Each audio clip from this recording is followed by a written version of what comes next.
pre-market stream that we do every single Wednesday open to the public on YouTube for our pre-market analysis. Let me give you a little bit of a breakdown what's going to happen today. Right now, this is Spartan talking, by the way. So once I'm done talking, Beth's going to come on, give you a little bit of a breakdown of the macro environment, any news events that happened over the night or over the course of 24 hours that matter for today, and anything coming up for today that's going to be occurring, as well as the macro environment and any bigger picture, more ETF looks, etc. Once she's done talking, I'll come on, give you a little bit of a breakdown of the individual tickers that we're looking at today.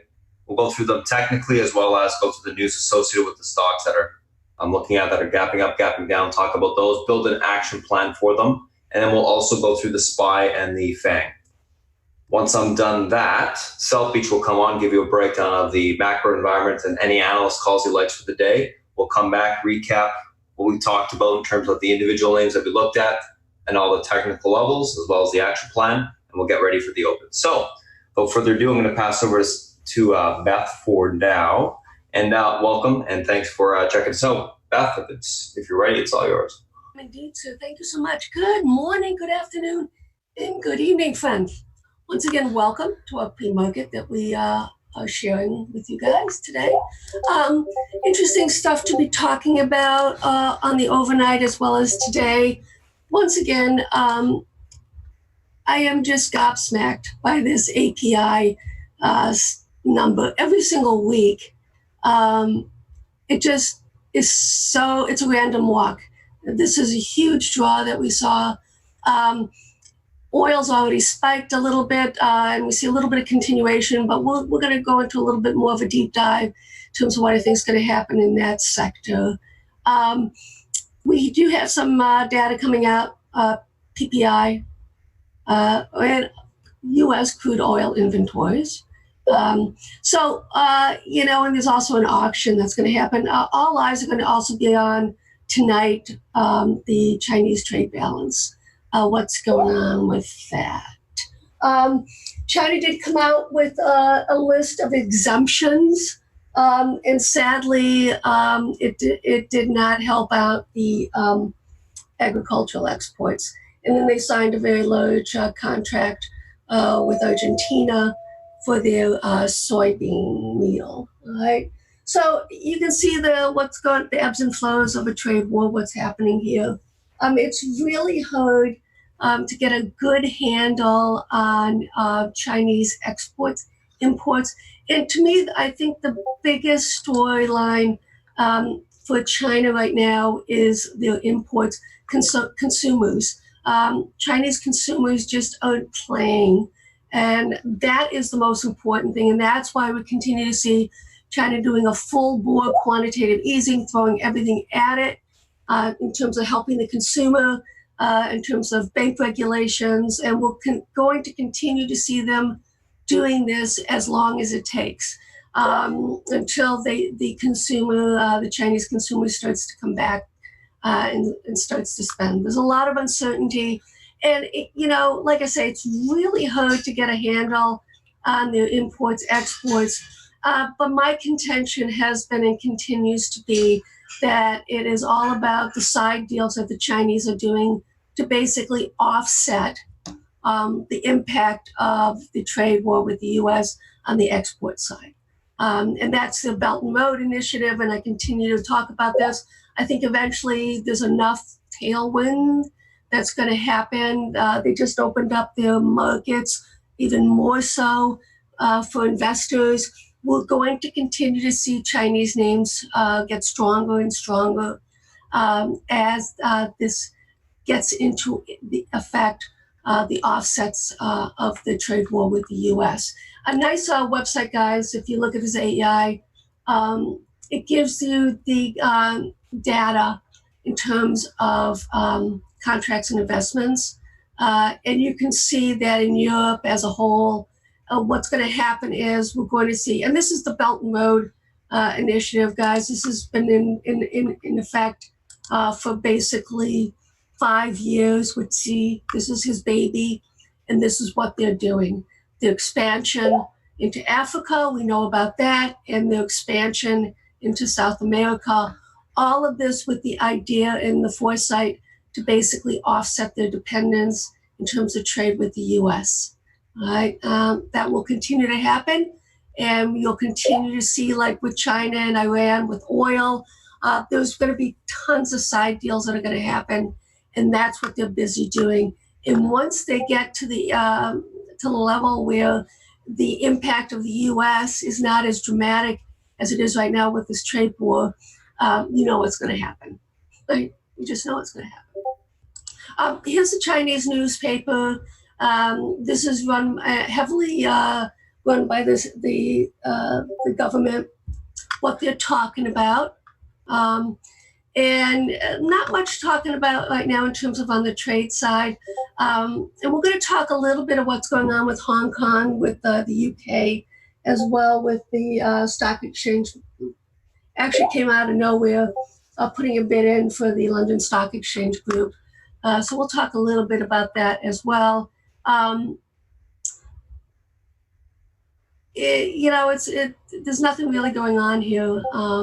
They do not like, obviously, the U.S. involvement in the Hong Kong situation. And I saw that I believe the Congress is going to pass, looking at passing a bill that will prevent U.S. companies selling to Hong Kong for crowd control in terms of, what's used in terms of the different means to disperse crowds.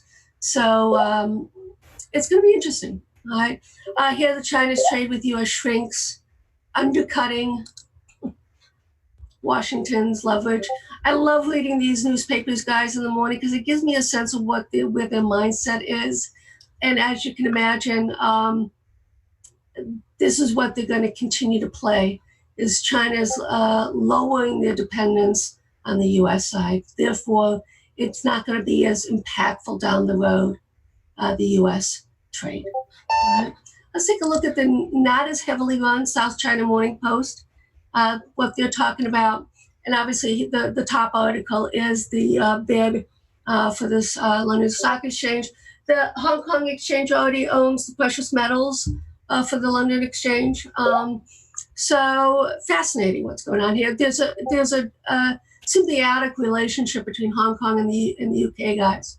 And this has been for obviously many years in terms of their involvement with Hong Kong. And we just see these ties continuing to be flipped. And from the UK, it's actually Hong Kong that is taking over a lot of the UK bourses, et cetera, et cetera. Here's a tear gas bill that I was talking about. Fascinating. And if you're interested in seeing which Chinese tariff exemptions are, it actually is on the medical side in terms of some of the for cancer, et cetera. And like I say, it's this, hopefully, I think the Chinese are saying, look, let's get back to the table. The fact that they want to get back to the table and that they're, it's important because we know it's reflective of the problems internally in China. And like I said, the focus, for me at least, is on the consumer. Until we start to see that data changing around, turning around, the Chinese are going to play. I don't know if anything's going to happen, but they're going to come to the table and play. Let's talk a little bit about this inverse of the yield curve. And I think people forget in terms of what the Fed controls. The Fed basically has a heavy hand and controls the short-term rates. But when you're looking at longer-term rates, guys, it's the market that dictates what happens in the long term, right? So there's this yin and yang going on in terms of, and South Beach mentioned yesterday, spot on, I went, and basically the yield curve, the banks need it steep, and it's getting flattened like a pancake, right? So we, obviously we all focus on the 2 and 10, but to me it's the 20 and 30 year that's also important.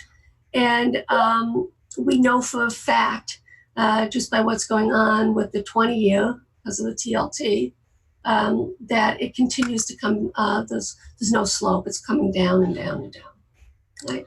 Let's take a look at some of the spreads that I like to look at. This is the gold-silver spread. And we're going to talk a little bit more on the gold side too. I'm going to share some of my thoughts with that in terms of the retracements we're going to see on it. I am looking, because of the nature of what we're seeing, I'm actually expecting silver to start to outperform gold. If it doesn't, then that tells me that the retracement that we're going to have is probably not going to get down to the 61.8% fib, but more than likely between the 38 and the 50% fib on this retracement. Here's the crude gold. If you do trade commodities, guys, you have to know this spread. You have to be aware of what's going on with it. We're at resistance levels right now. In my mind, I'm still thinking that it can go higher and should go higher. But with that said, this is, as you can see on the weekly, key resistance levels right now. We'll see if the data coming out today on the economic side in terms of the crude numbers, whether that also still reflects a draw that we saw. If it does, then we should see the next leg higher in terms of this spread with as it goes up, that means that crude is outperforming gold. And I love to trade this spread. It's just a fun thing to do. Let's also take a look, guys, at the Chinese. This is a little bit disconcerting. I thought we would make another leg down here, guys, in this retracement. This is the new one, the Chinese new one, in terms of where we're at. Don't be fooled by this, guys. This will be a continual devaluation of the currency, slow and steady. I think right now it's coming in just a little bit, just making nice the Chinese in terms of what the on the trade side, but it has to continue to go higher. Don't forget, as the U.S. ratchets up the trade in terms of the tariffs, they literally have to devalue their currency as an offset, right? It's tit for tat. With the tariffs, this has to go higher, right? Here we are, FXI. I've been shouting this out, being in it, love it. This is a large cap. Still thinking, guys, we get to the top here of the channel, then we roll over. We'll see. But there's nothing here yet that tells us that this is done. So we've seen Baidu, Baba, JD, but a lot of the same thing that we're seeing here in the States, okay, in terms of momentum, right? The momentum stocks that have done so well this year, basically selling off, and then the weakest of the week are being bought up. Right? So I think we're going to see a similar type rotation also on the Chinese names. Right? Okay, let's take a look at the VIX. This is the weekly. As you can see, fascinating where we are in this cycle, guys. Because of a lot of the names, ETFs are starting to, with the SPY, come to all-time highs. You would think that we would be lower, and we're not. So that actually is a divergence, a red flag we have to be aware of, and that will tell me that the market can roll over. My narrative is it rallies into FOMC, and that's exactly what we've been seeing. And then I got a lot of red flags coming in, and then we start to roll over. That's what I'm thinking right now. Right. Let's take a look at the futures. Crude. Trying to break out. This is why you have to be really careful, guys. You don't want to buy unless you get confirmation on the breakout. So for now, this is weekly, and this is why I use the weekly. It's where we close up. As you can see here, we're kind of dealing with this resistance level. This is going to be a big red flag, guys, if we drop back below it, right? And then I probably will buy puts on the crude side it's a well-defined risk reward. I know exactly where to stop myself out, and that will be 57.8. Right. Let's talk about gold. I get a lot of questions on this, guys. When we get right now, we have an intermediate top. Right, we're looking for a daily cycle low. So with that said, we are looking for a bounce that basically will move up, fail, then roll over. That's my narrative right now. I think we get to the what actually may happen, which is going to be enough to scare the bejeebies out of a lot of people, is we could actually go all the way back down here to the baby bull high that's been so important to us, and then basically bounce off of that. That's the potential in this retracement. It's going to be months, the next couple months. So there are going to be some BTFDs out there, but like I say, that will be an opportunity. Okay, it will not take out these highs unless there's something dramatic that happens on the macro side. I'm talking like a 50 basis point cut from the Fed. Okay, I'm talking something really dramatic that would allow that to happen. There's a lot of impact as well on the currency side that's involved that we have to be aware of. But for me right now, the easy money's been made. I still have protection on, and that protection is more than offsetting the losses that I have in my long-term portfolio. And we will continue. I think this is where we're headed for in this daily cycle low. That would be the 1482. Then we bounce, fail, and then roll over and then take it out. So that's my narrative I see on gold. Same similarity, guys, on silver. Same sort of narrative. Looking for it to retrace.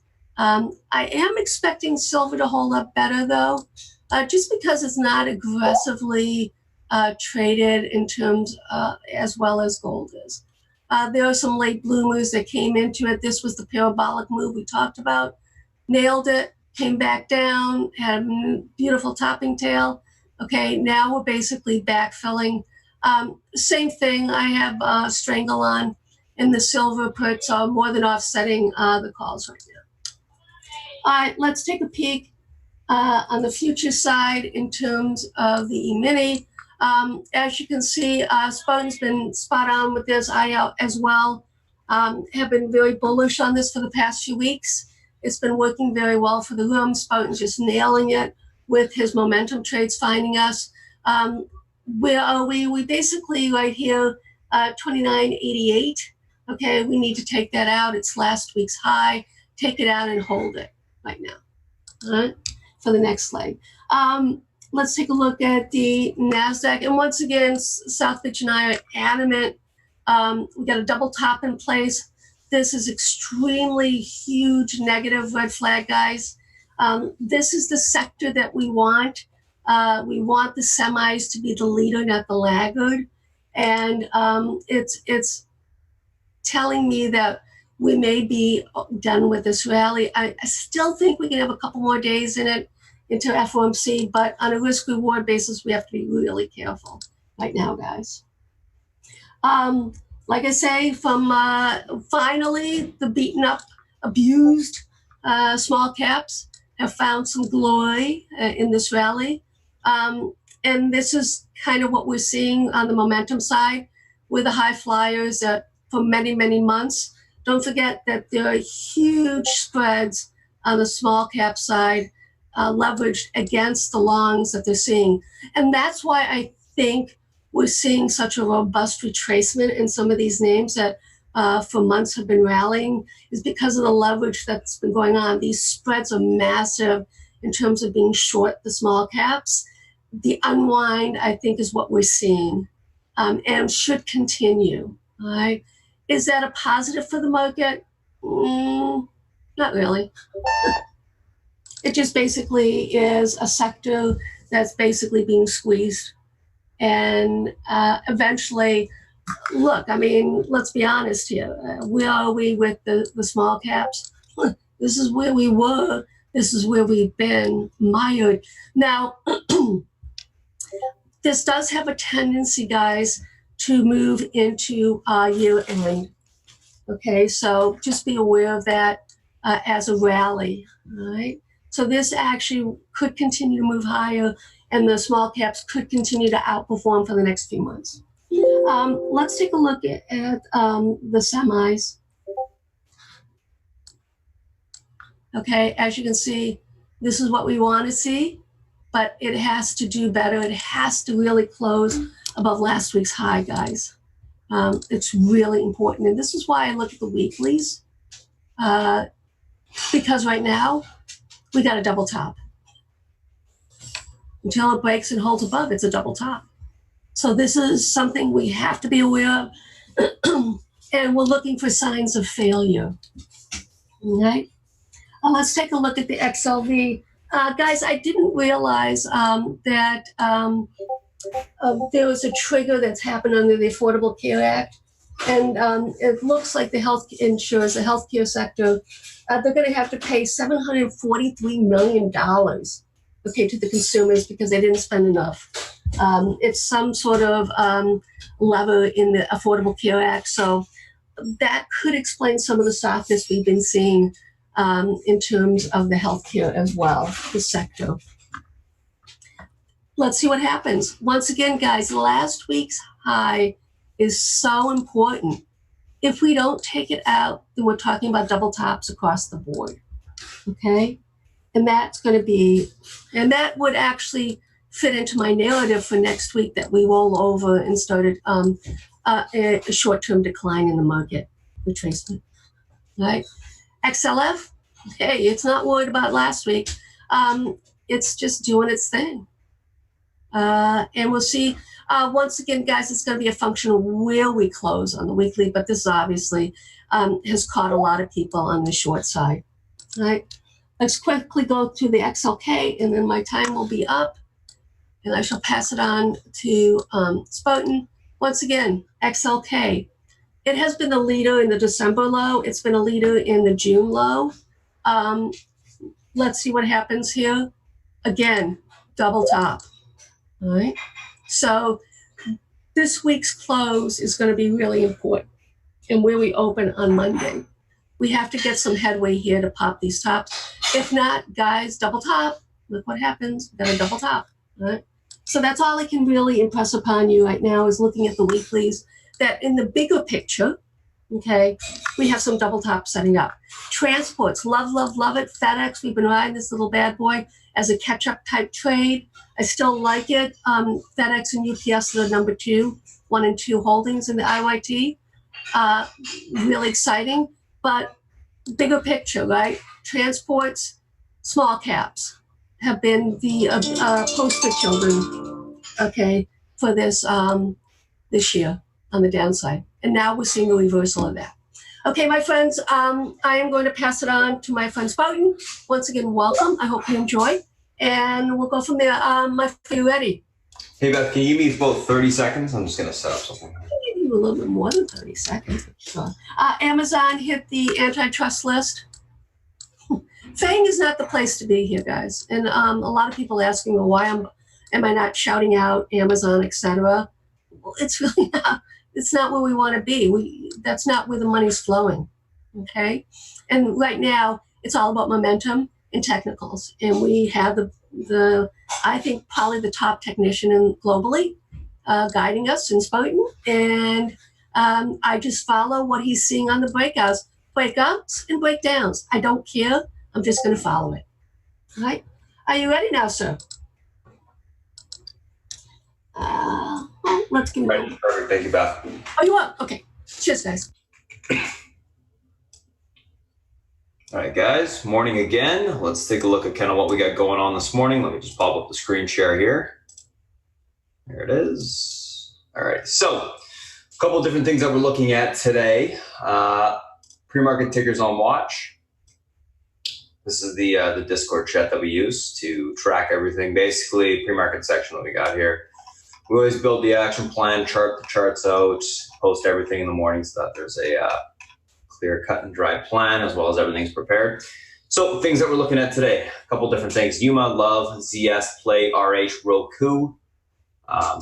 Today we're going to be looking at these names. news associated with these stocks gapping up, gapping down. Yuma announced Tuesday third-party purchase of senior secured bank debt, small stock, recent reverse split, gapping up. Love earnings positive, EPS and rev beat, fiscal 19 guidance in line, stocks gapping up. Zscaler, earnings beat, EPS and revs, Q3 guidance in line, but the fiscal 20 guidance was lowered, so the stock's gapping down on that play. Earnings negative, EPS beat, rev beat, fiscal 19 guidance for revenue was lowered, gapping down on that. RH, earnings beat, EPS and revs, guidance for fiscal 19 was raised. Basically, RH had great earnings, but they gave back their entire move in the after hours just because the earnings were bought into. So everyone, I guess, was taking profits on those ones. And then Roku shares down slightly from yesterday's sell-off. Basically, I put Roku here because it's going to have a lot of range again. I mean, yesterday it had about, 15, 14 points of range. I think you can see at least 5 to 8 today, so I think it's worth looking at. So let's take a look at kind of what we got going on today from a technical standpoint on these individual names. So I'm just going to pop that back up there, and then let's go through these charts. So first two we're going to look at are Yuma and Love. And then we'll talk about the SPY and the Fang. Obviously, you can see the SPY right here. Yuma, Love, let's look at these two. Alrighty.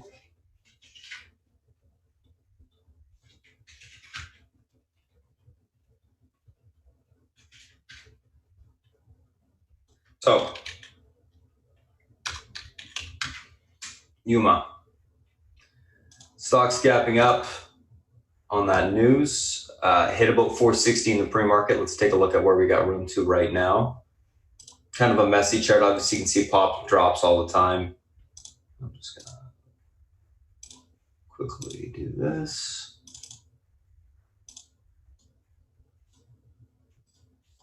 All right, there we go.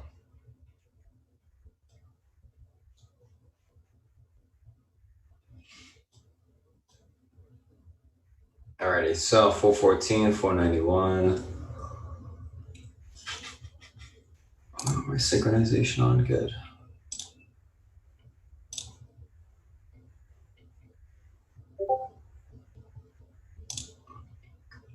Pivot point about 352. Support areas.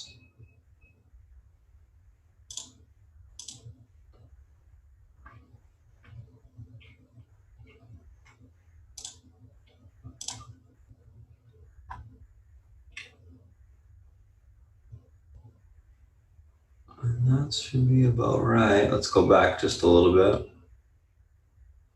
Yeah.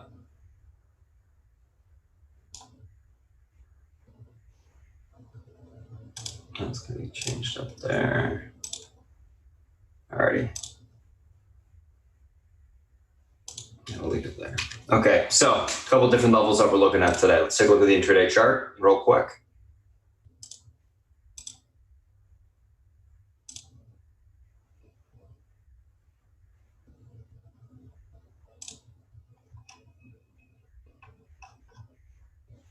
So what's going on here? Stock is obviously gapping up.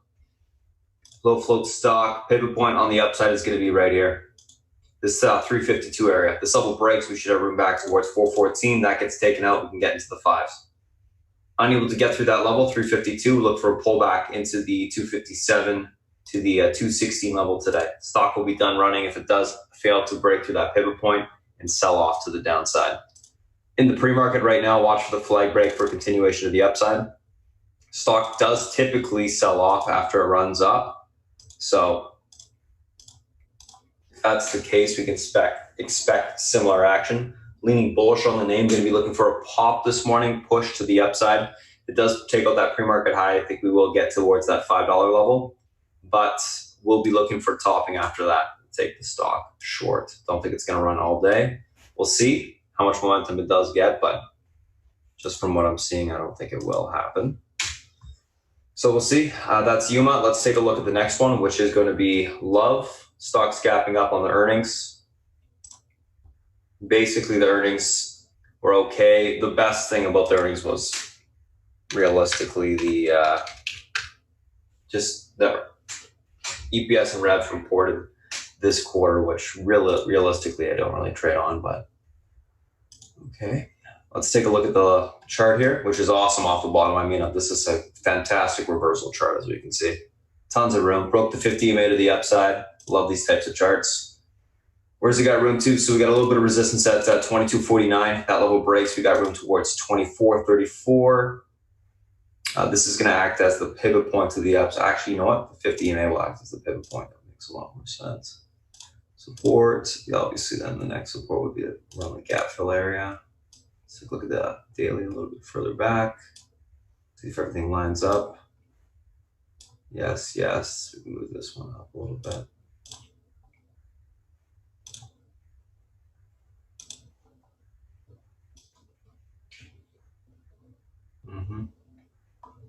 Perfect. Okay, let's take a look at the intraday chart.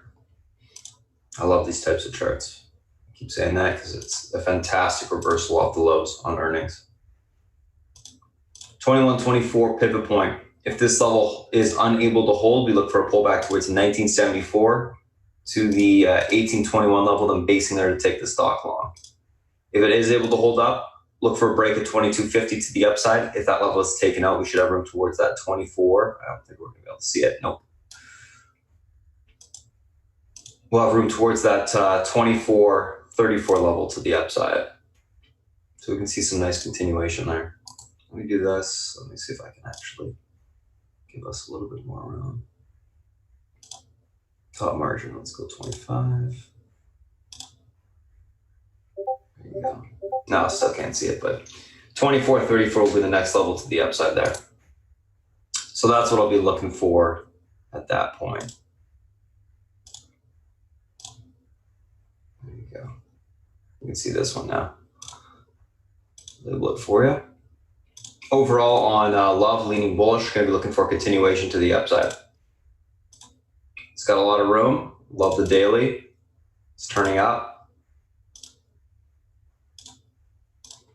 This is one of those types of names coming off earnings. We can see continuation for multiple days, in my opinion. So let me take a screenshot of these two, Yuma and Love. Let's move on to the next two.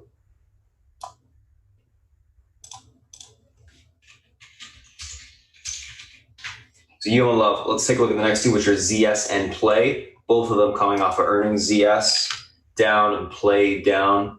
ZS down on their fiscal 20 guidance was lowered. Play down on their fiscal 19 guidance, which was lowered. Let's see what we got going on here. Looks like I did some Fibonacci levels on the stock before, which are going to be all gone. Okay. So ZS gapping down towards the, let's get rid of this.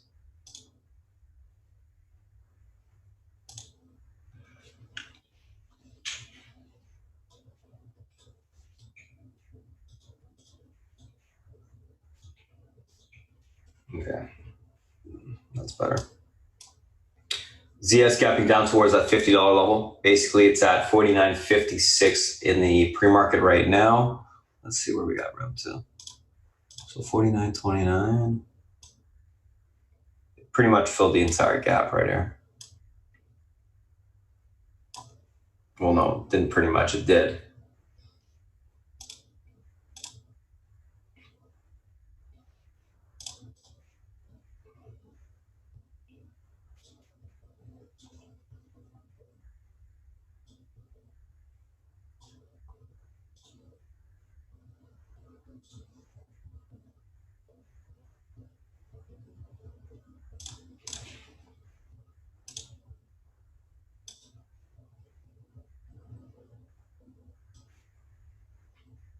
Yep, perfect.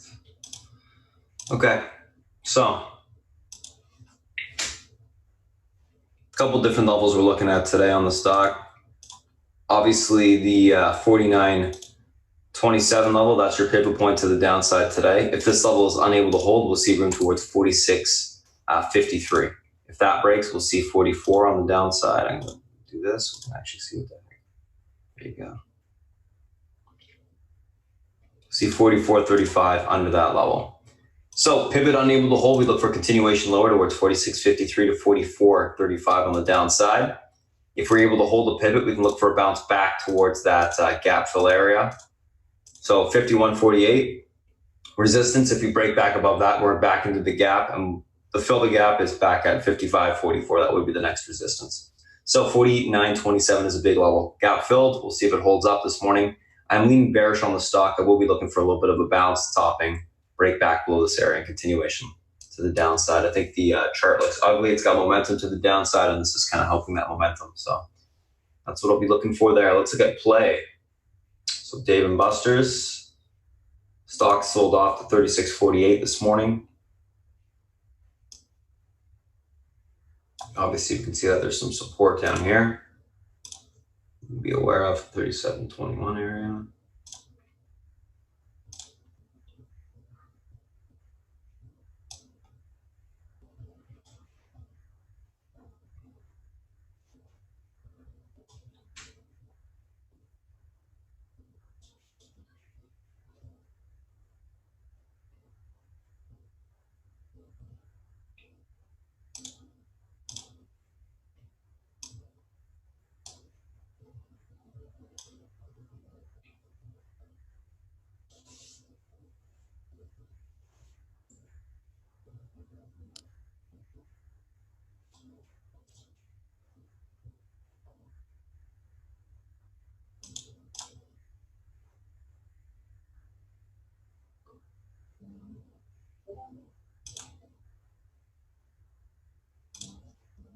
Okay.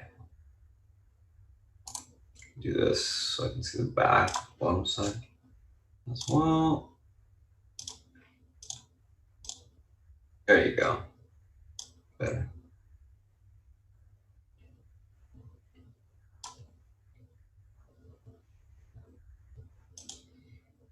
$37.21 is going to be your pivot point to the downside today. If it gets reclaimed, you got room back towards 39 to 40.59 to the upside.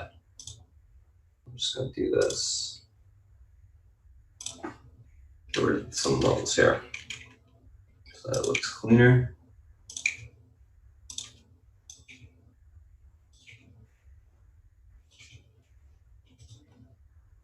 Unable to hold, we're going to have room down towards the, so 37.21 does not hold, we got room towards 34.87, and then I'm going to give you another level.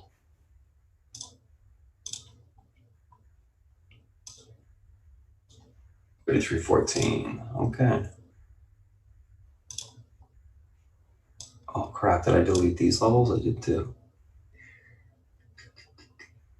Not what I wanted to do. Oops, one sec guys, I'm just going to draw the ZS levels. I didn't realize those were the levels that I was deleting. Oops.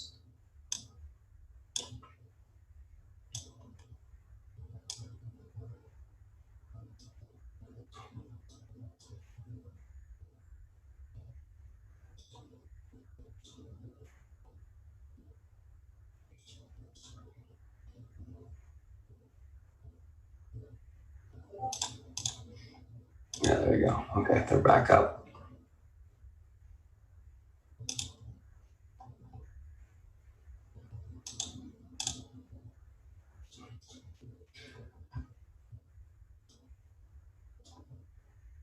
So pivot point on play is the 37.20 area. 37.20 breaks to the downside. We got continuation towards 34.86. And if that breaks, we see 33.14 to the downside today. Unable to, or if it is able to reclaim 37.20, look for a bounce towards 39 to 40.59, and then topping there to take the stock short. Leaning bearish on the name on play, going to be looking for rejection at the pivot and continuation lower. Did break that big range to the downside, which is 37.21. So I think we can see that next leg down. Ugly looking chart, looks heavy. I think we're going to see a continued sell-off. So that is ZS and play. Let's take a look at the next two.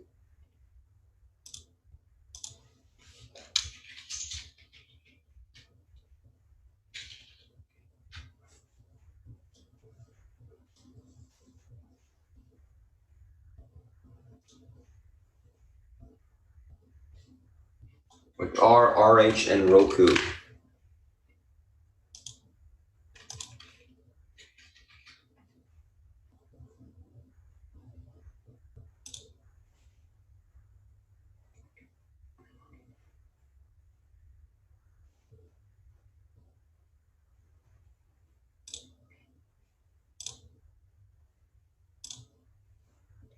So RH earnings beat, EPS and revs guidance for fiscal 19 raised. A little bit bought into, as you can see. I mean, earnings were going to be released and it was bought all into. So, and it did get a little bit of a push. I think we could probably see a curl back to the upside today, but that's why it sold off a bit. If you're holding it from here, what are you going to do? You're going to sell it on the release of the earnings. And that's what all these holders were doing that bought it before the earnings came out are doing. So not really surprised in that regard. Let's take a look at where we got room to today. So stock is, let's see. Stock is at about 155.80 this morning in the pre-market. Okay, mark some levels. I can go higher, 157.70, 153.32 support. 164.50.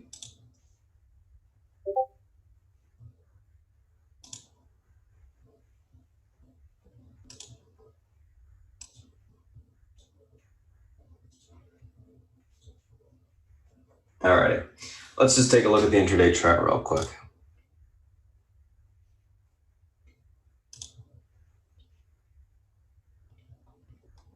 And we'll mark that 164.50 level.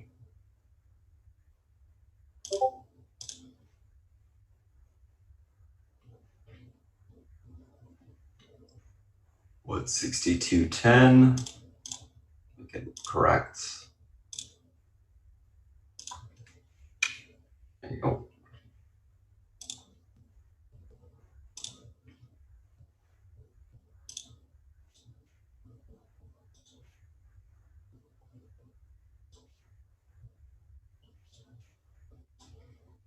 $153.28. Okay, I need one more level. That can't be that big of a gap. Maybe it is.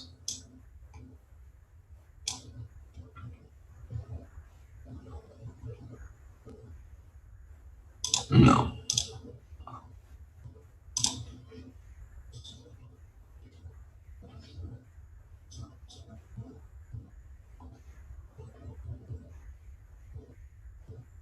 Okay, we're good to go.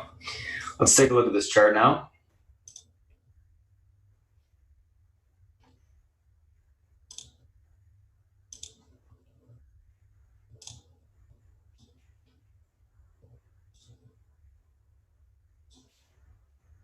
So 153.28. It's kind of got two pivot levels, which is interesting. 153.28 and 157.80. It's gonna more like a pivot range, which is going to change the direction of the stock. FYI, guys, what's a pivot point? Pivot point. I'm not talking about the indicator. I'm talking about a area of support or resistance that's very of huge significance on the daily chart. That's going to change the direction of the stock. Like the stock breaks a giant range support level to the downside, it's a pivot point, is what I would call it, because it's going to change the direction of the stock for an extended period of time. In this case, we got two. 157.80 to the upside, 153.28 to the downside. Pivot range. 157.80 breaks to the upside. We should see continuation of 162.08 to 164.55 today. Possibly more. It's got room to 171 Fibonacci extension level after that. If 157.80 is unable to hold, look for a pullback to this bottom pivot, 153.28. If it breaks, we got room towards 148.22 to 145.54 area on the downside, which is going to be giving back pretty much that move from the before the earnings in the last week. So that's what we can be looking for there on RH. Roku, let's take a look at this one. I'm going to have to delete. I'm going to do this, synchronize, and then that should be off. Yes, so I can delete these areas. That's got to go. This has got to go.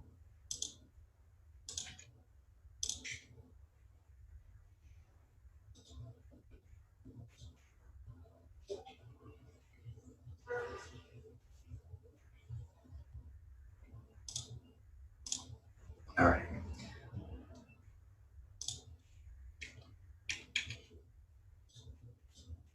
So Roku curling up off the lows now from yesterday's sell-off. And the reason why I want this chart up is, the amount of range. It's awesome.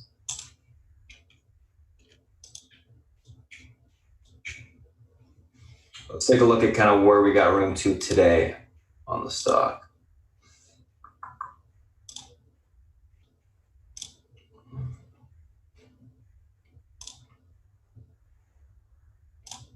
Okay. Just gonna do a little bit of fib magic on the stock here. Let's look at it intraday.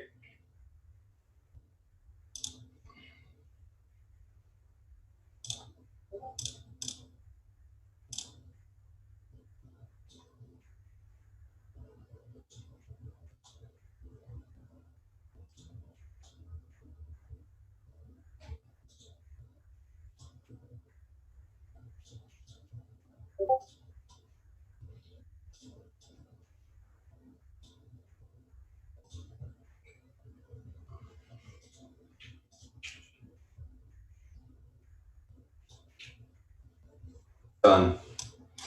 147.01 pivot point to the upside today. If this level is able to hold, we should see continuation into the 150, 143 area. That breaks 153.98 will be tested to the upside. 147 unable to hold, look for a pullback to 142.19. If that breaks, 139.05 will be tested to the downside. Leaning a little bit bullish on the stock this morning, going to be looking for a bounce to the upside into these two areas. If these areas break, we could see an extended push back towards last day's highs. We'll see. But I will be looking for a push this morning, probably push topping, and then we take the stock short again. Ugly chart on the daily. It did break a lot of support. However, it's going to need a little bit of a bounce short term, in my opinion. So that's what I'll be looking for today. That's RH, and that is Roku. Now, let me take a screenshot of this, and let's move on to the SPY and the Fang here. SPY Fang. We'll go through this quickly, and then I'll pass over to South Beach.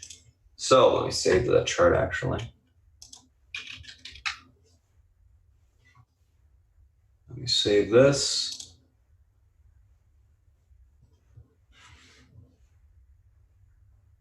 I think we're good. Yes. Okay. SPY Fang. Let's take a look. So market itself. Couple different levels we're looking at today. 298, and this should be actually 299.56.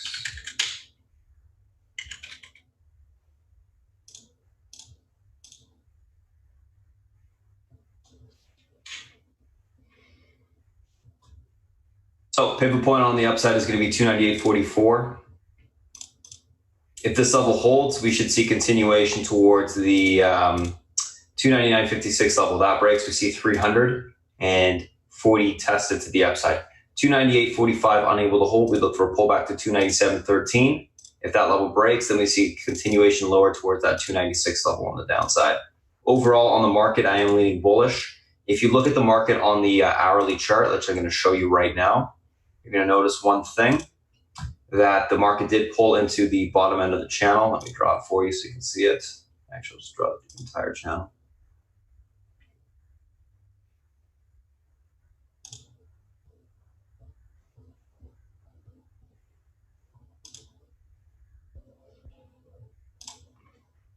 Now let's do this. Let's extend this bad boy.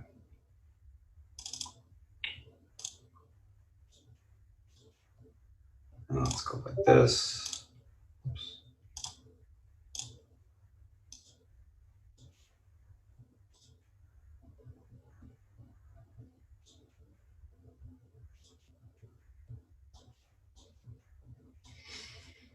Might be a little bit hard to see there, but now you can see it. This is the bottom of the channel. Stock pulled in, or the market pulled into the bottom of it yesterday, held it. Now we're pushing back to the upside. We could possibly see the 348 level today. So I was telling everyone yesterday, downtrend break. I mean, technically it's a flag break to the upside. We're stair stepping higher. So important to recognize what the market's doing on the hourly as well as the intraday chart. And we are within that channel. So I think we got rooms at the top of that channel today. So keep an eye on that. 298.48, 298.45 holds to the upside, continuation 299.56, possibly the 300 and 340 level. If we can't hold it, we'll look for a bottom test, 297.13, bottom of the channel around that area. And we'll see if it holds up. Big, strong support, so keep an eye on that. Let's take a screenshot of this, move on to the next area. SPY. Done. Apple, next.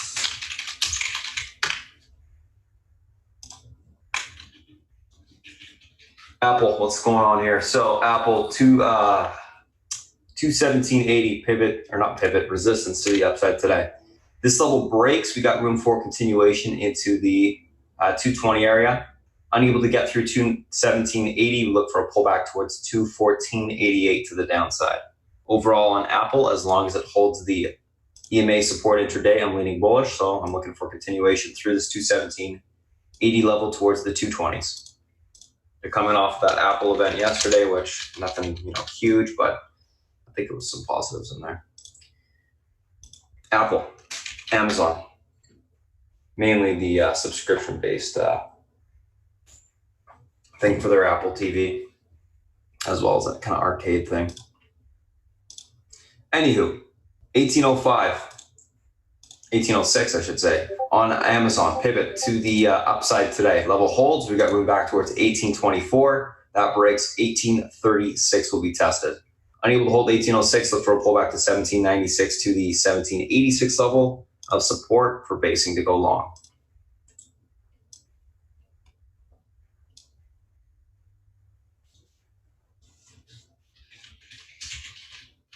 That's Amazon. Let's take a look at Netflix.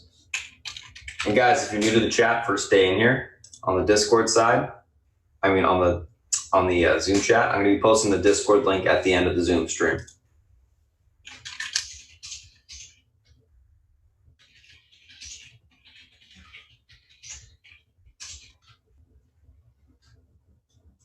So let's take a look at Netflix. And guys, by the way, Roku.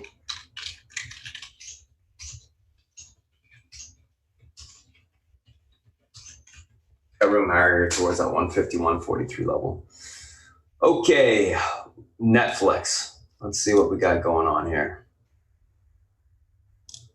288 pivot to the upside today. Level is held. We got levels not held. Room towards 284 to 282. If we reclaim it, we can see a bounce back to 293, maybe even 297.35 to the upside. So it's got some room to push if you can reclaim that pivot. Leaning bearish on Netflix. The daily is ugly. Looking for continuation lower. So I'll be looking for the pivot to hold to the downside and a continued sell-off. Let's do Facebook, Google, and then I'll pass to South Beach. Facebook, always these stupid prints on the chart, always. Whatever. 187 pivot to the upside today. Level holds, room towards 189, possibly to 191. Unable to hold, we'll retest 186 to the 185 to the downside.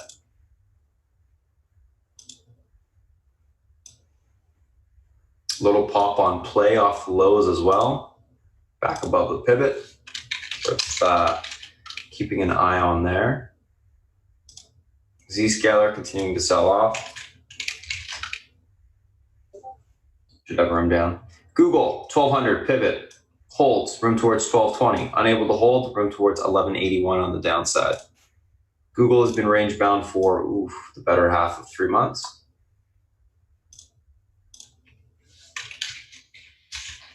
Always repeating the same levels every day. Anyways, that's Google, and that's the SPY, the Fang individual names that we're looking at today. I'm going to pass over to South Beach, guys. He's going to give you a breakdown of the macro environment.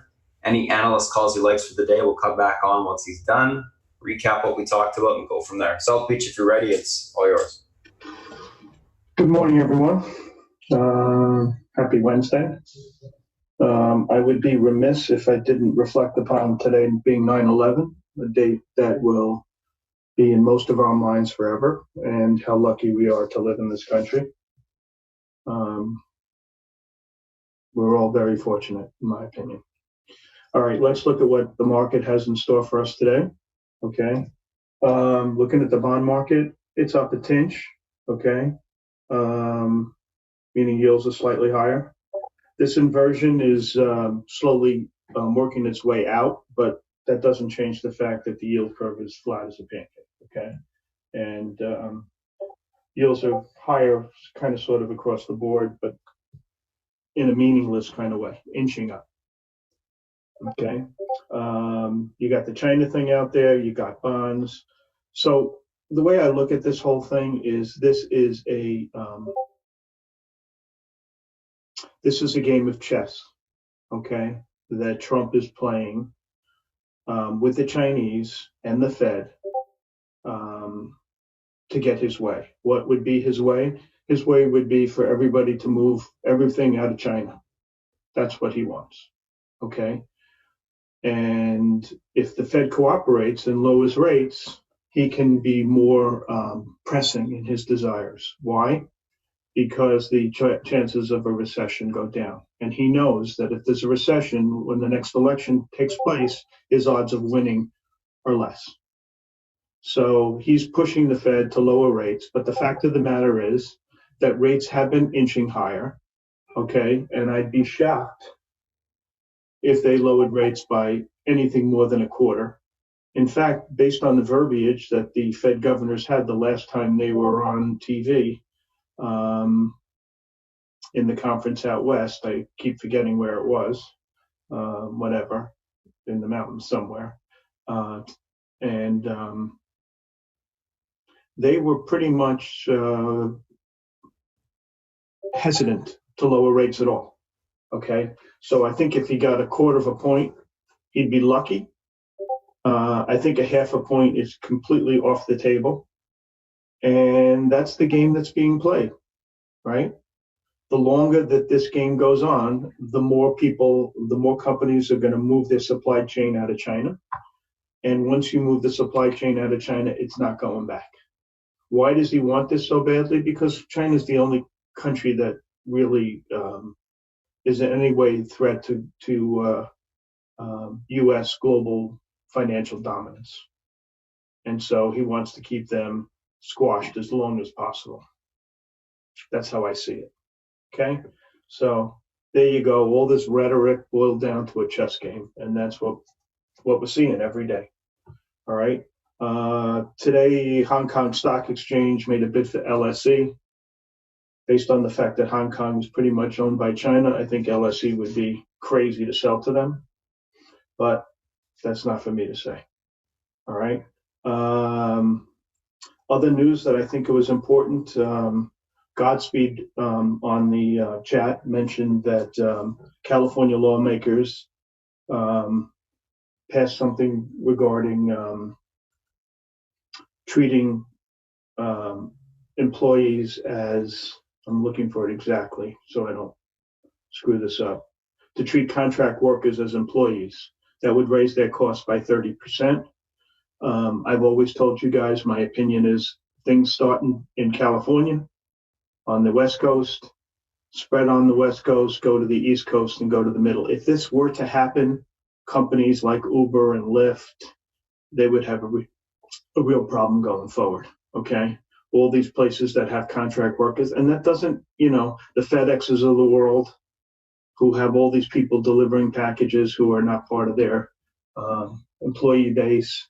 There's a lot of companies out there where their expenses would go out a lot if this were to take hold. So you got to keep an eye on this. I think this is bad news for those kind of companies that have a lot of employees and either don't make money or are on very thin margins. Okay, so that's an important piece of legislation, and we have to see how it moves throughout the country. We have to watch that one. All right. Things that are happening today, the Z-scaler basically missed. I think last night was the first time that every stock that reported missed. There were 5 for 5. Play, Farm, GME, RH, and Z-scaler. I mean, this group that Z-scaler is in, which I like to call high PE tech or high growth tech, has been under the gun for about a week to 10 days. And based upon Z-scaler's earnings, I would think that'll continue today. Okay. People are getting out of these stocks and into other things. So what's happened in the last couple of days especially is there's been this big rotation as interest rates kind of firm up and it looks like we might hit a bottom in rates, portfolio managers are changing up their portfolio to move out of low beta stocks into lower beta stocks, like the safe dividend kind of names, utilities, consumer non-durables, and pharma, and trying to buy stuff that would pretend well if the economy were to strengthen somewhat, which the bond market is telling you. So they're buying cyclicals, they're buying banks, they're buying retailers, stuff like that. Okay, these stocks have been left for dead. They're really cheap. But the fact of the matter is rates are historically ridiculously low and the yield curve is flat. So I think it's a hope versus a reality, and we're going to see what happens with that. My guess is this rotation runs out of steam, especially with the curve as flat as it is. I don't see how the banks are going to make money, but we'll see. When you're in the business of borrowing short and lending long and the yield curve is flat, it's a tough business. Okay. The only one who really makes sense is Jamie Dimon. So if he says business is good, you got to pay attention to that. But right now he's saying the consumer plots along. So I say the curve stays flat. That's what I think about that. What else did I see that was important? We've been talking about this, what's this, BHGE, whatever the name is, Baker Hughes. I can assure you that GE's been trying to sell the company and they weren't able to. So now they're doing a secondary. Okay. That's the only way they're going to get out of it now, right?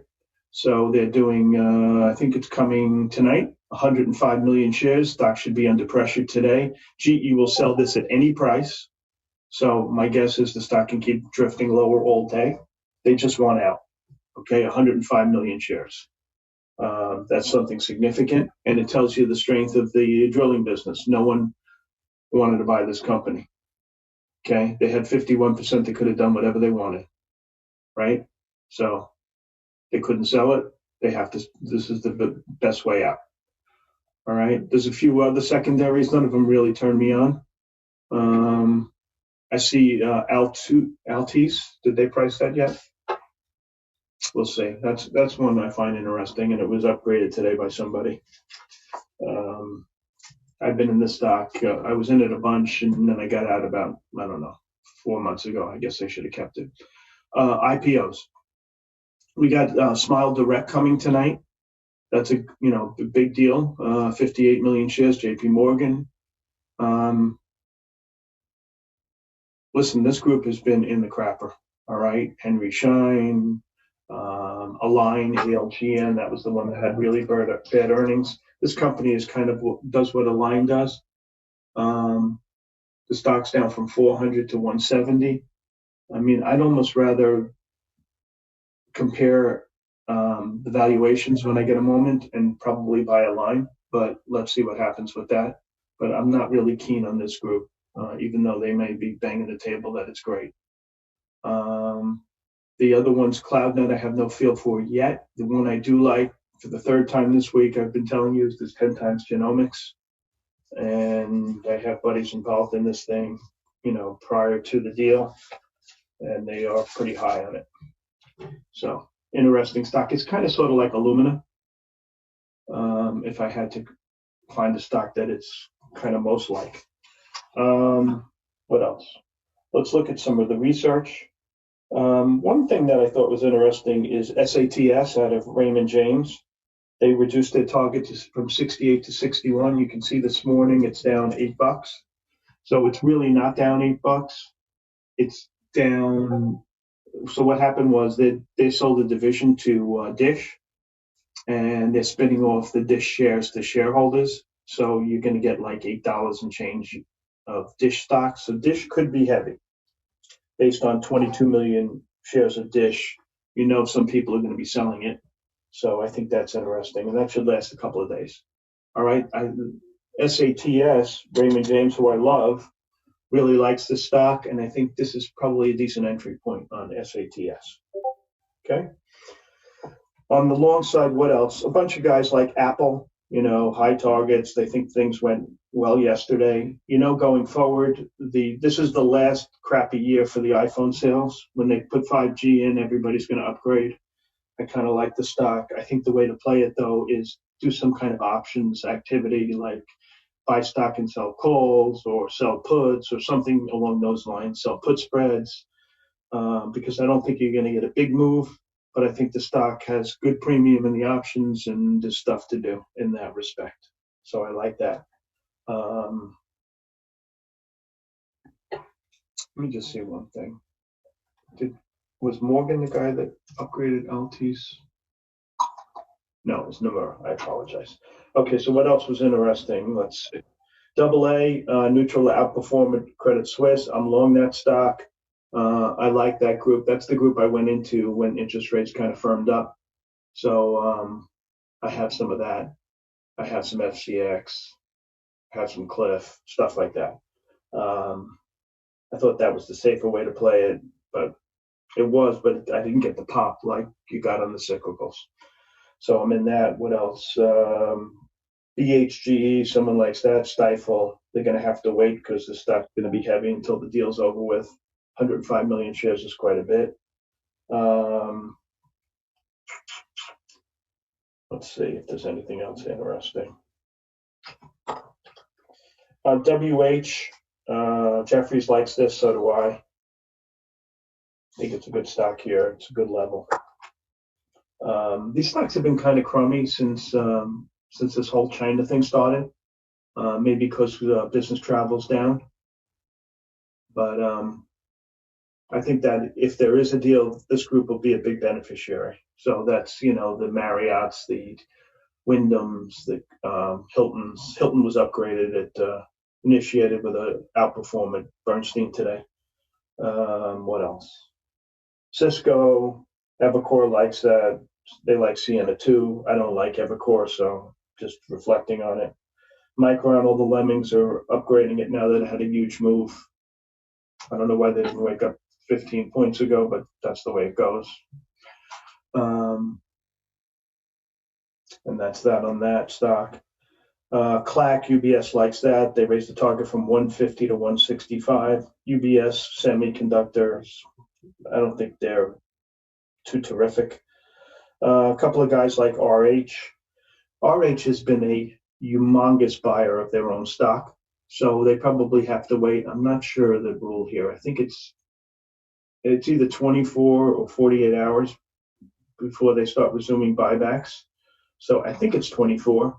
So I think the stock probably is a buy starting tomorrow. Okay, they're going to be in there with the stock down with both barrels. That's how they roll. Okay. Telephone, I told you yesterday, a couple of days ago, it needed a day or two to. The first day I wouldn't buy it. I bought some yesterday, about a third of my position. I like the stock a lot. All right. Elliott is really smart. They're like a bulldog. They will grab your ankles and not let go. So this company is going to do what Elliott tells them to do, like it or not. And it's been really poorly run, an underperformer for a really long time. And these guys know what they're doing. And the bet they made is way, way, way bigger than anything I've seen them make. Okay, $3.2 billion, the biggest position in most cases is $1 billion, $1.2 billion, $1.4 billion. They bet the ranch. The smartest guy on the street bets the ranch, bet with him, go with him. Okay, really like it. Okay, so that's another thing that I'm telling you what I'm kind of into here. Let's see if there's anything else that turns me on. Let's talk the short side. Let's see, Morgan Stanley reiterates a sell in Clorox, 144 target. They're pushing a story that's old. They continue not to like it, so it's nothing new. I'm just reflecting on it. Here's something kind of amusing. Cracker Barrel target maintain the equal weight. Stock target goes from 158 to 150 at Wells Fargo. Stock's 165. How can you have an equal weight on a stock where your target is 15 points lower than the last sale? I don't understand that. What else? That's really it for the research. Karen likes real. I think they're smoking something. That space is usually crowded, and I don't understand it. Is that it on the research? Yeah, I think it is. That's it on the research. Gave you the stocks I'm kind of focusing on today. I think this rally, this rotation kind of runs out of steam, and you may get a move the other way, meaning the stocks that are doing poorly will do well. Keep an eye on the semiconductors for the strength of the rally. The only way this rally holds, in my opinion, is that the semis stay strong. All right, if it weakens, then we've reached the end of the rally. As far as the market concerned, it still looks pretty healthy. I just think this momentum may die a little bit. The thing that concerned me about the market a couple of weeks ago was the transport average cross, the 710 versus the 17, and it's crossed back up the other way. And so since none of the other averages crossed, I was still bullish. And now everything, the market looks fine. I just don't know where the leadership's going to come from. Okay. Does it come from the cyclicals and bank stocks to continue to rally? I don't really think so, especially the banks with the yield curve the way it is. But we'll see. If anything comes out, we'll talk about it. But for now, one thing interesting, though, is that what I've noticed recently is when oil is flat to down, these stocks are up. And even when oil was up, these stocks were down somewhat. It feels like they've reached a bottom and they're just trying to rally. Okay, you had that one little down draft yesterday when Bolton got booted. And now they're back to their winning ways. You know the stocks I like, right? COP, EOG, PXD, PE. Those are my faves. Okay. So that's what I'm looking at today. All right. Any questions before I hand it back to Spartan? South Beach. I know you can't own below 17 and you're not big on bottom fishing. Any thoughts on Ollie bounce? Who was trading that? I think Ollie was being traded by Pano. Are you trading that, Pano? I think he was doing a good job in that stock. I'm in CTL, GenFizz. Pano, what was the name of the IPO I like? I like, what's it called? 10X Genomics. Okay. I'm going to let Pano answer that because I think that's his name. Okay. If you're listening, buddy, just give an opinion on Ollie. All right. That's it. Spartan is up. Thanks everybody for your time. I'm giving it back to Spartan. Thank you. All right, South Beach. Thank you guys. All right, thank you, South Beach. The pre-market action plan's posted with the all the names charted out as well as the action plan written up. Let's take a look at kind of what we got going on this morning. So a couple of things that we're looking at: Yuma, Love, Play, RH, Roku. Yuma announced Tuesday third-party purchase of senior secured bank debt, so they're gapping up on that. Recent reverse split name. Love, earnings positive, EPS and revs beat fiscal 19 guidance in line. Stocks gapping up. Stocks or the charts beating down. Looks good. ZS, earnings beat, EPS and revs, Q3 guidance in line. Fiscal 20 guidance lowered, so they're gapping down on that guidance. Play, earnings in negative, EPS beat, rev beat, fiscal 19 guidance, rev lowered, gapping down on that. RH, earnings beat, EPS and revs guidance for fiscal 19 raised, but was bought into. So stock pretty much sold off a little bit on that. Roku shares were down slightly from yesterday's sell-off, bouncing this morning on that. Let's take a look at what we got going on right now individually on these names. Yuma and Love are the first two we're going to be looking at. So Yuma 352 pivot to the upside today. This level holds, room towards 414 to the upside. This level breaks, room towards 491. Unable to break 352 to the upside, look for a sell-off towards 257 to 216 on the downside, basing there to take the stock long.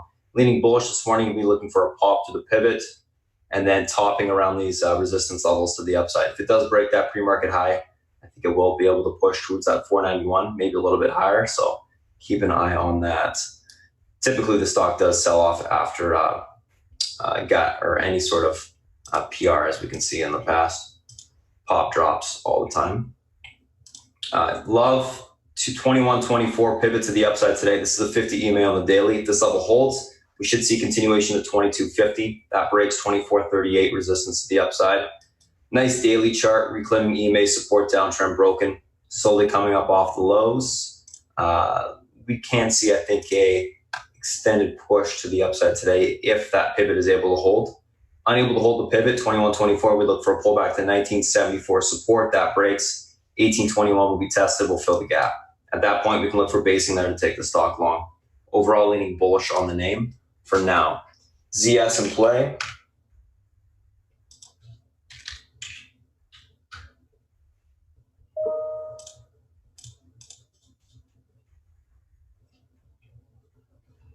ZS 49.27 is the pivot to the upside today. This level holds room to 51.48. That breaks, we see 55.44 tested to the upside. 49.27 unable to hold. Look for a retest of 46.46 to the downside to 44.41. Pivot again, 49.27. The guidance was bad. Stock's been beaten down though in the past couple of weeks. I think we should be able to see some basing today. I'm going to be looking for that basing to occur eventually. I am leaning bearish on it on the open, looking for a little bit of a pull basing, and I can look to maybe take it long. Play 37.20 pivot to the downside today. Level holds, we can get a bounce back to 39 to 40.59 resistance on the upside. Look for topping there to take the stock short. 37.20 unable to hold. Look for a pullback to 34.86 to the I think 33.18 to the downside if that level breaks. On play, going to be looking for a little bit of a pop topping, take the stock short after the open. So pop into the resistance and then some topping to occur. RH and Roku.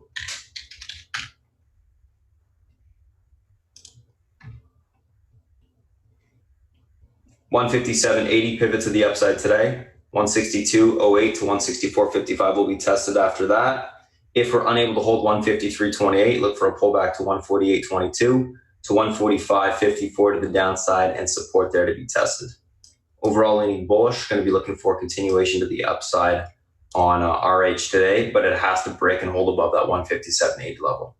147.01 pivot on the upside on Roku today. Level holds room towards 151.43 to 154 on the upside. Unable to hold 147, look for a pullback to 142.19 to 139.05 and then basing down there to take the stock long.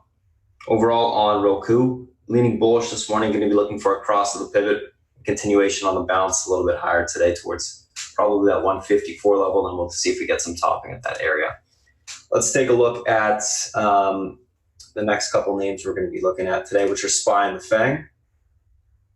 SPY and Fang. SPY. What do we got going on here? Stock is trading in this uptrend channel on the hourly. Tested it yesterday, held it. 298.45 pivot to the upside today.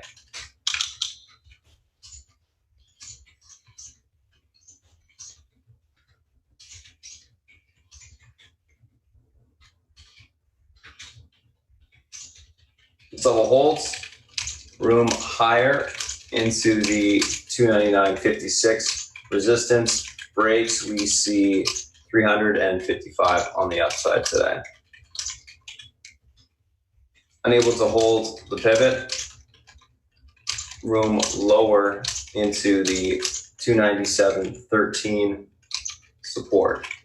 This breaks, we see 296 tested to the downside. Leaning bullish. So leaning bullish on the market today, going to be looking for continuation higher. I like the fact that the hourly trend held. I think we got room to retest the middle of that channel on the upside. So that's what I'm going to be looking for there.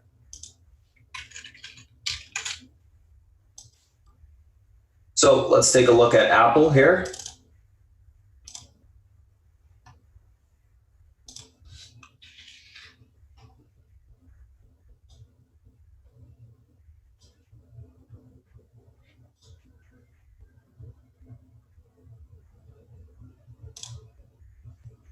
Apple, 217.80 is the pivot to the upside today. This level holds, room towards 220.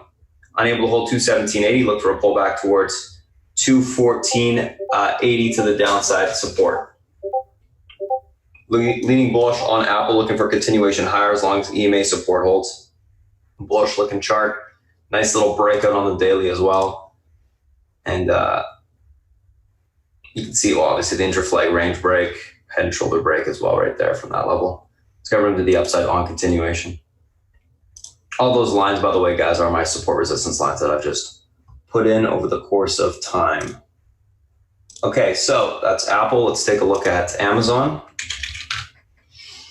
So Amazon, 1806 pivot to the upside today. If this level is able to hold, we got room back towards 1824. That breaks, we see 1836 tested on the upside. 1806 unable to hold, look for a pullback towards 1796 to the downside, then 1785 support. So we can see a continuation of the upside as long as that pivot is able to hold. Let's take a look at Netflix. So Netflix has been getting rejected alongside the EMA resistance. EMA resistance today. Let's take a look at where it's got room to. Let's see here. So 288 is your pivot to the downside today. This level breaks. We got room lower into the 284, 283, 81 area of support, then 282. If it's able to hold 288, we can get a bounce back to 293 to the 297.55 area. I'm just going to flip it over to the daily so you can see that. Get rid of all the drawings. You can see that it's obviously getting rejected at EMA resistance, pulling back down.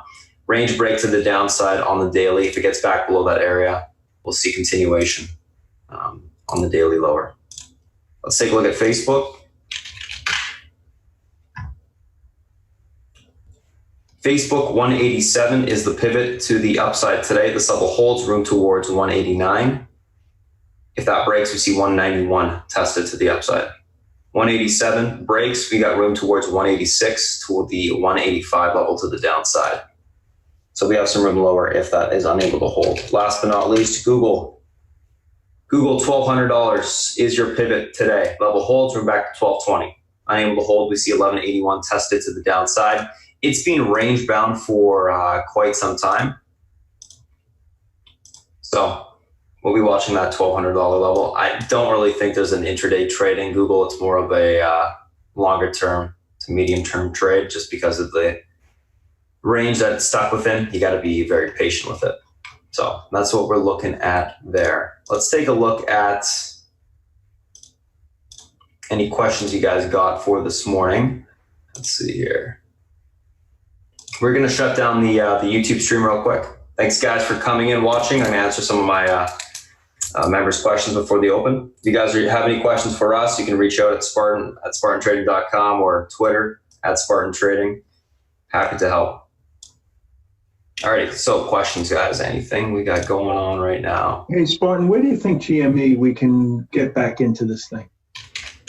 I don't like it at all, really. I don't know. I don't understand this guy's logic behind it, to be honest. Okay, good point. If they're going to buy they could buy the flow, but why haven't they done it already? Because they'll run out of money, right? I don't know. That would be a reason. I mean, if they do it, they have no money. So I think it's just giving back. I mean, maybe people start coming back into it around 365 area of support. Maybe around the 4 to 365 area, but I really don't see anything in it today. So okay, fair enough. Yeah, I don't know. That's just, I never really understood it. That guy's obviously smart, brilliant, but you only have to be right once when you make a really big bet. Exactly. So, I posted the Discord link in the Zoom chat for you guys. So click that. Once you're in, post your email in the email check area. All right, let's take a look at some other stuff. SFIX, Jim, sell into the 22 level. It's 22.36 area is the resistance that we're looking at. 22.39. So around that area is where we want to be selling some into. NKTR DXC.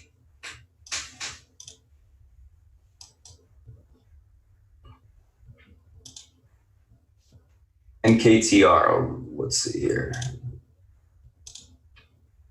So technically this stock has room towards the 21 area. And then once it hits that area, you're into the gap and you got some room. Let's see where it's got room to. 2272. Yeah. So basically once you get to that gap area, you got room towards the 2156, 2272, and then the 2335, which is that 50 EMA on the intraday chart. MU levels.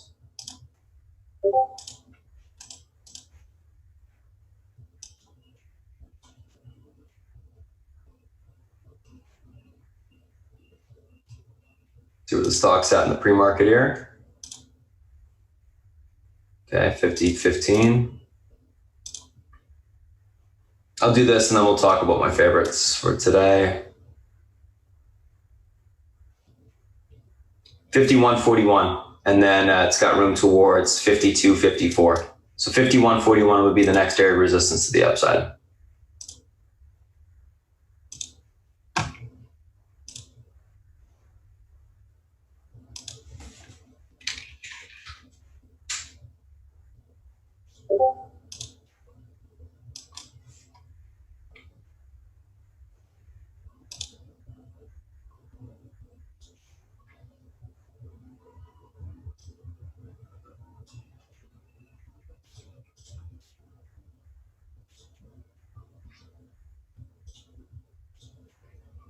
LXRC, so 298 would be your next level, dark force C, and then we got to do a fib on it. So 268.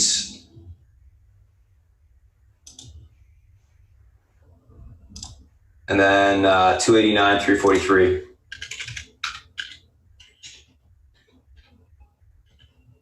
Sorry, 343. There you go. Okay, so what are my favorites today? I do like, I think we're going to get a little bit of a pop on Yuma this morning, so keep an eye on that. What else do I like? I like Love. I like Roku. And then probably Zscaler, just because of the amount of range. On the open, Yuma and Roku, ZS will be the focus. And Love. I do like Love a lot. Market's going to open up in about 8 seconds here.